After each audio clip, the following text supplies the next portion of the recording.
And this is your ABC 10 News Streamline, everything you need to know in 10 minutes or less. Today, millions of federal workers will miss out on their first paycheck because of the government shutdown. That includes air traffic controllers and TSA workers.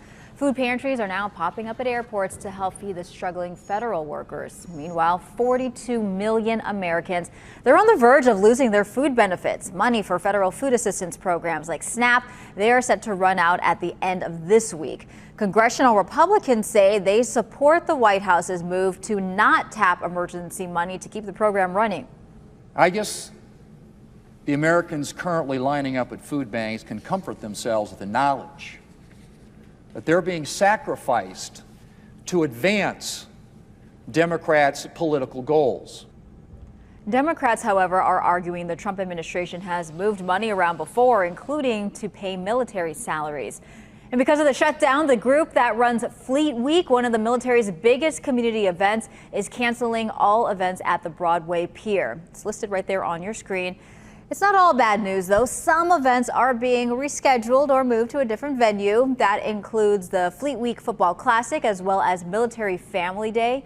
3 other events, including the 250th Navy and Marine Corps birthday celebration, they are pending the resolution of the shutdown. While the shutdown reaches a month, President Trump is in Japan as part of a week-long tour of Asia. This is his second foreign trip in less than a month. During this trip, he's expected to sign multiple trade agreements.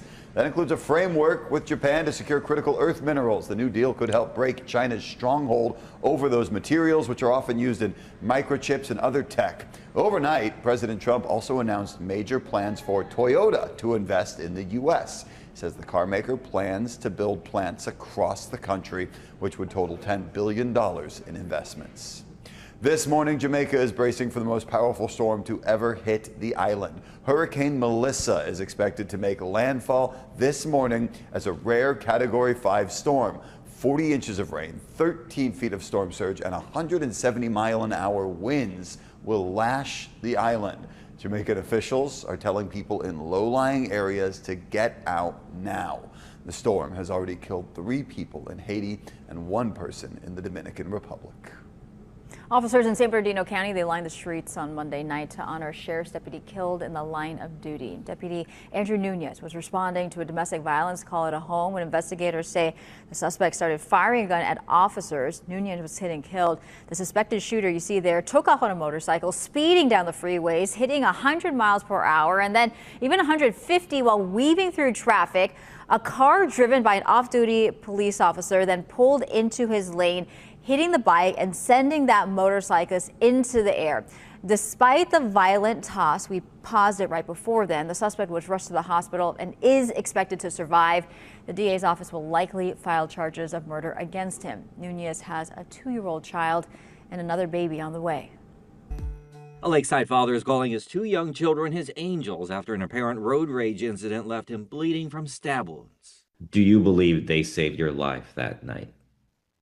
Yes, absolutely. 2 Fridays ago, just past 6 p.m., Chris Davidson and his kids, his 8-year-old son and 6-year-old daughter, were on the 67 North on their way to a Halloween festival in Ramona. Mind blown that this was even happening. When a black pickup truck over a several-mile stretch, he was like revving the motor, and I was just like, whoa, what's going on? Began tailgating him, twice forcing him off the road. The second time, Davidson says they both got out. Not one word, just a demonic stare in this man's eyes. And the driver immediately attacked him with a knife. And as I lifted my arm up like this to block my head, he stabbed right here multiple times. It left my side open, and he proceeded to stab me multiple times. Davidson says the man then drove off. A friend who had been nearby on a motorcycle raced to help as Davidson was bleeding profusely. As I'm asking my son, please find some tape, find anything. You had a dinosaur sticker, which we got from a grocery store.